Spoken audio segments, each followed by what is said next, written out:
இப்போ பாருங்கள் பிள்ளைங்களா, ரசம் வைக்க போகிறேன் டக்குன்னு கொஞ்சம் நேரத்தில். இது பாருங்கள், மிளகு சீரகம் ஒரு ஸ்பூன் போட்டுக்கினேன்.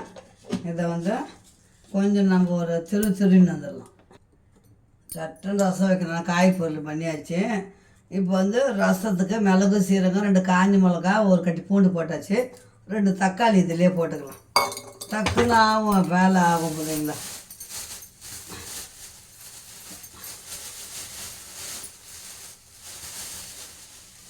அது கூடவே கருவேப்பிலை கொஞ்சம் போட்டோம்னா கொஞ்சம் வாசமாக இருக்கும். நான் அப்படி தான் அர்ஜென்ட்டுக்கு அப்படி தான் வச்சுருவேன். டக்குன்னு போட்டு மிக்சியில் திரும்பி வந்துடலாம்.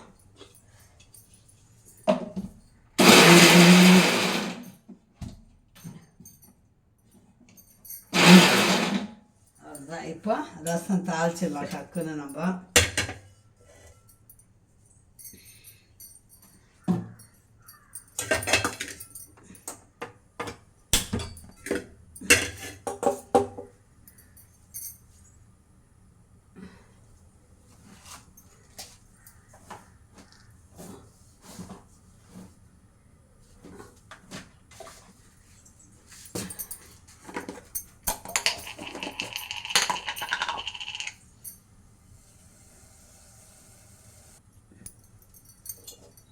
இப்போ ரசம் தாளிச்சிடலாம்.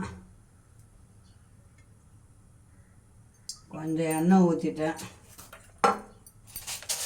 2 வெந்தயம் போட்டுக்கலாம். நான் எப்போவும் வைக்கிறது தான் பிள்ளைங்களா ரசம். அப்பப்போ வைக்கும்போது அப்பப்போ வீடியோ உங்களுக்கு போட்டுருவேன். கொஞ்சமாக கடுகு போட்டாச்சு.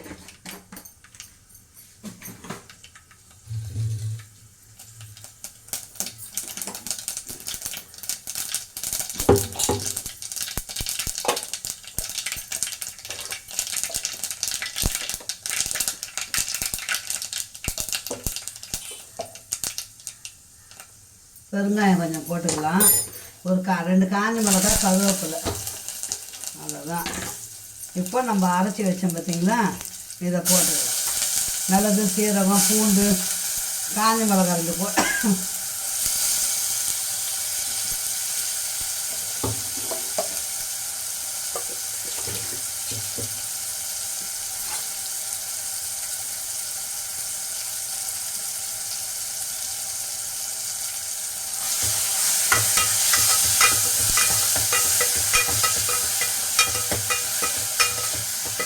வதக்கிட்டு ஊற்றணும்னா ரசம் வந்து 2 நாள் கூட அப்படியே இருக்கும். வெளியே வைக்கலாம், கெட்டு போகாது.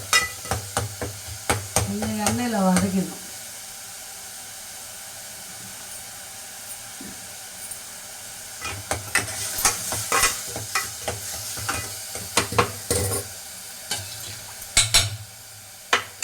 இப்போ இந்த புளி கரைச்சி வச்சேன் பார்த்திங்களா, இதை ஊற்றிடலாம். புளி தக்காளி கரைச்சிட்டேன், திப்பியை போட்டு தான் அரைச்சேன். அவ்வளோதான் ரசம்.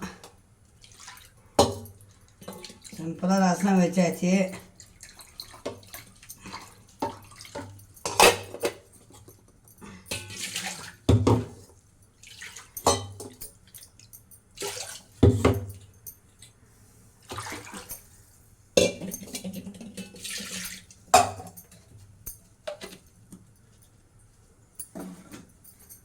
ரசம் கொதி வரட்டும். நம்ம கொஞ்சமாக ரசப்பொடி போட்டு இறக்கிடலாம். கொதி வரட்டும். இப்போ ரசம் கொதி வரப்போது கொஞ்சமாக ரசப்பொடி போட்டுக்கலாம். ரசப்பொடி செய்யணும் பிள்ளைங்களா, காலி ஆயிடுச்சு. காய் பொரியல் பண்ணிவிட்டு இன்றைக்கி ரசம் தான் இன்றைக்கி நம்ம வீட்டில் சிம்பிளாக முடிச்சிட்டாமா. கொதி வரும்போது கொஞ்சம் தண்ணி ஊற்றி அறுக்க வேண்டியது தான்.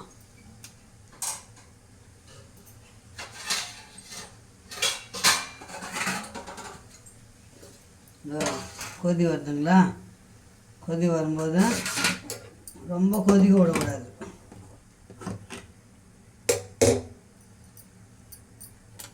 பாருங்க,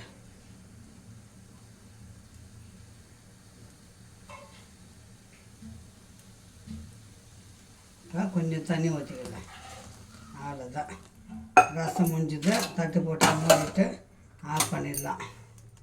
ஓகே செல்லங்களா. ஹலோ, வணக்கம், குட் மார்னிங் செல்லங்களா. சாதம் வெந்துச்சு. இப்போது ரசம் இருக்குது, ரசம் வச்சாச்சு. அம்மா வந்து இட்லிக்கு ஒரு சூப்பரான கார சட்னி அரைக்க போகிறேன். அந்த மெத்தடை உங்களுக்கு காட்டுறேன் பாருங்கள். ஒரு கட்டி பெருங்காயம் போட்டுங்க. ஃபஸ்ட்டு பெருங்காயம் நல்லா பொரியிட்டேன். சிம்பிளாக இருந்தால் நல்லா இருக்கும், டேஸ்ட்டாக இருக்கும்.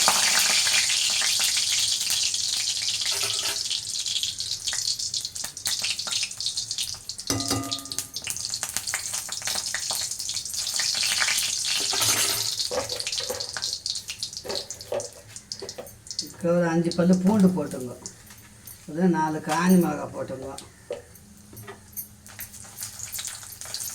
பூண்டு வெடியும் அதெல்லாம் பார்த்துக்கணும். அம்மாவுக்கு ஏற்கனவே மூஞ்சில் அச்சிச்சு பூண்டு தான் பட்டுன்னு.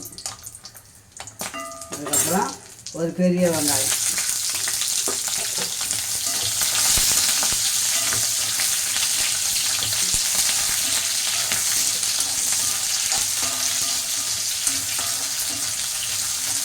சின்னதாக இருந்தால் 2 வெங்காயம் போட்டுங்க. நான் பெருசாக இருக்கும், ஒரு வெங்காயம் போட்டுங்க.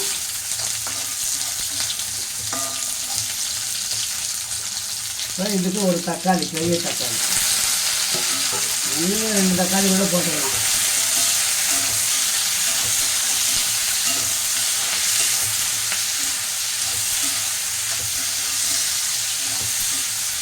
காரம் தேவை தக்கமாக போட்டுங்க. நான் 4 காஞ்சி மிளகாய் போட்டுக்கிறேன். போதும். ஒரு பட்டை புளி,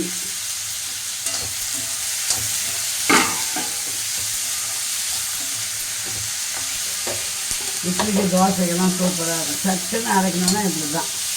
தேங்காய் இல்லை வீட்டில், இல்லைன்னா தேங்காய் சட்னி அரைக்கலாம். கருவேப்பிலை கொஞ்சம் நிறைய கலக்கு, வேஸ்டேஜ் எல்லாம் அதெல்லாம் கருவேப்பிலை நிறைய.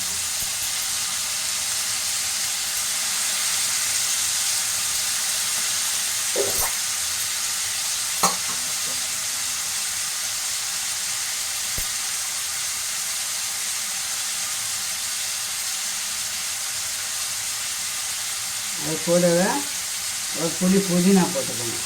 ஒரு புளி புதினா,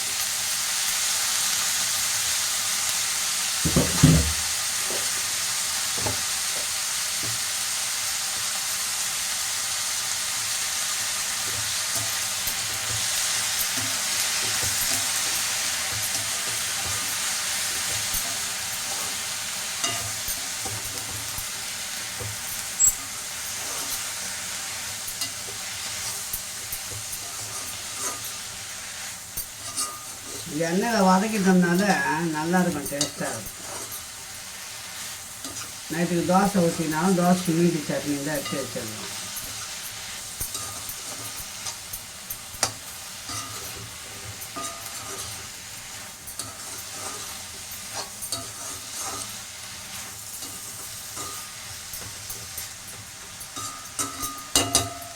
அவ்வளோதான் பிள்ளைங்களா, வதக்கியாச்சு. இது ஆறட்டும். அதுக்குள்ளே வந்து நம்ம இட்லியை ஊற்றி வச்சிடலாம்.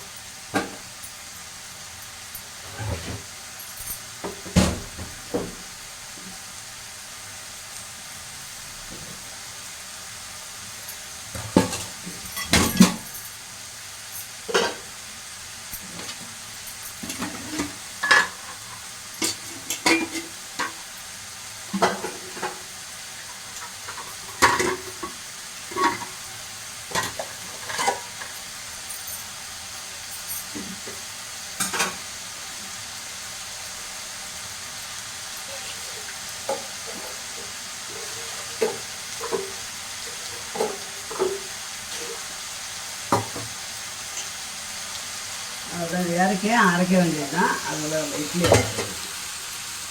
பார்த்து ஆறட்டும்.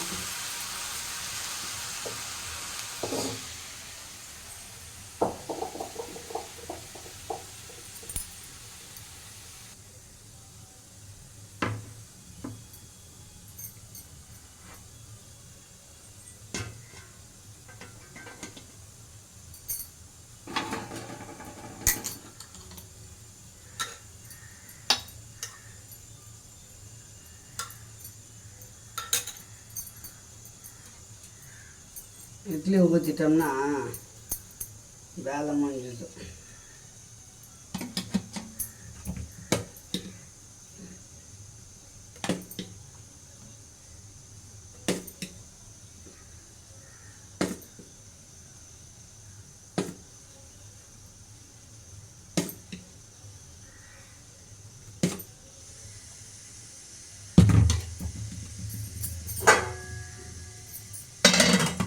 அதான் பிள்ளைங்களா, இட்லி ஊற்றியாச்சு. சட்னி அரைச்சின்னு வந்துடலாம். சட்னிக்கு ஒரு துண்டு இஞ்சி போடுங்க. ஏன்னா இஞ்சி அம்மா போட மறந்துட்டேன், இப்போ இஞ்சி போட போகிறேன். இஞ்சி போட்டு அரைங்க, டேஸ்ட்டாக இருக்கும். ஏன் புதினா கலந்தா கார சட்னி இன்னும் ரொம்ப டேஸ்ட்டு நல்லா கொடுக்கும். வெறும் கொத்தமல்லி கருவேப்பிலை தான் போடுவேன். சரி, புதினா நம்ம வீட்டில் இருந்தது, அதனால் போய் எடுத்துன்னு வந்தேன். இப்போ தான் போட்டு அரைக்கலாம், ரொம்ப டேஸ்ட்டாக இருக்கும் கார சட்னி. கரண்ட்டு போயிடுச்சு. இது பாருங்கள், கார சட்னி அரைச்சிட்டேன் பாருங்கள் அம்மா. கார சட்னி தாளிக்கு போகிறேன்.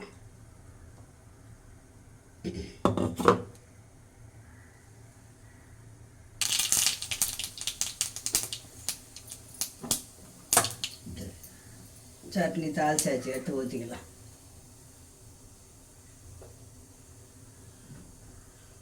காலையில் கரண்ட் ஆஃப் பண்ணிடுறாங்க. சட்னி தாளிக்கும் போது கரண்ட்டே இல்லை, என்ன பண்ணுறது. அப்படியே தான் தாளித்தேன். இப்போ கடாயை போட்டால் வாழைக்காய் வறுத்துக்கலாம். ரசமும் வாழைக்காய் வறுவல் தான் இன்றைக்கி.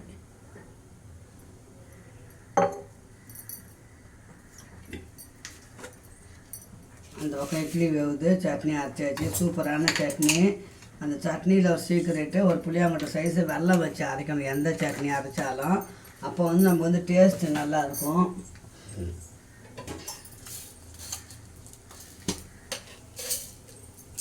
புதினா வந்து ரொம்ப எனர்ஜி உடம்புக்கு, அதனால தான் அம்மா புதினா போட்டுக்கிறேன்.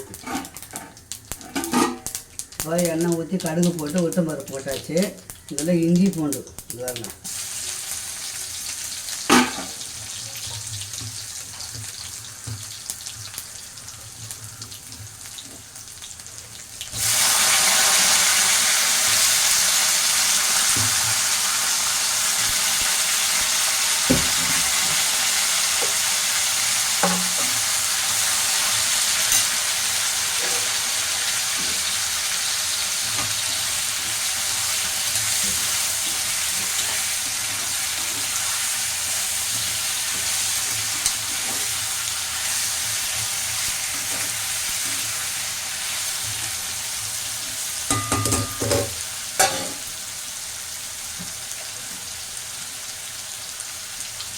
வாழைக்காய் கூட தண்ணி ஊற்ற மாட்டேன்.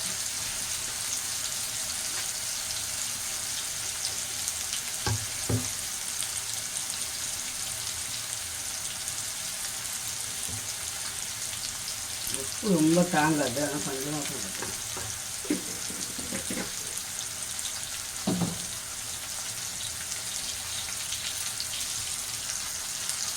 மஞ்சள் தூள் உப்பு போட்டாச்சு.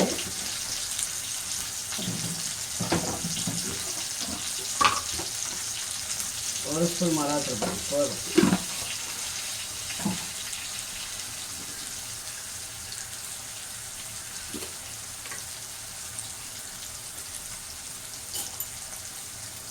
வாழைக்காய் வாய் விடுங்களா, அதனால் கொஞ்சமாக பெருங்காயம் போடுங்க.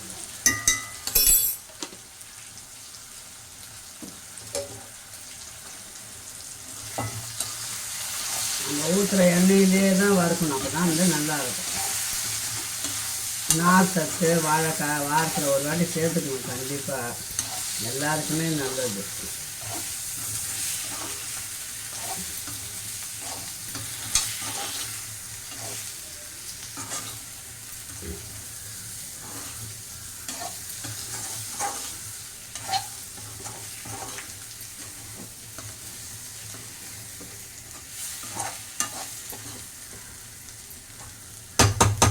இதே மூடி வச்சிடலாம். கொஞ்சம் 5 நிமிஷம் ஆகட்டும். 5 நிமிஷம் சாப்பிடணும். இட்லி வெள்ளேஷன் பார்க்கலாம்.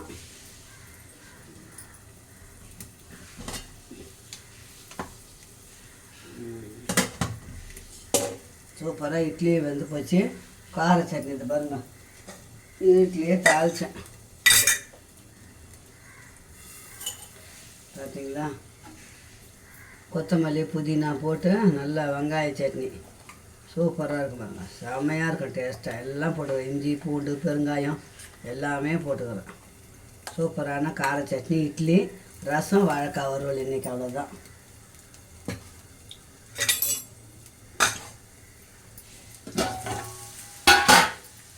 சனிக்கிழமைனா சிம்பிள் தான்.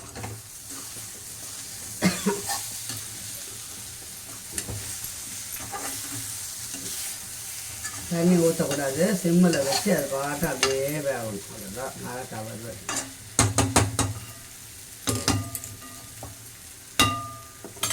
பார்த்தீங்களா, சூப்பரான வாழைக்காய் வறுவல்.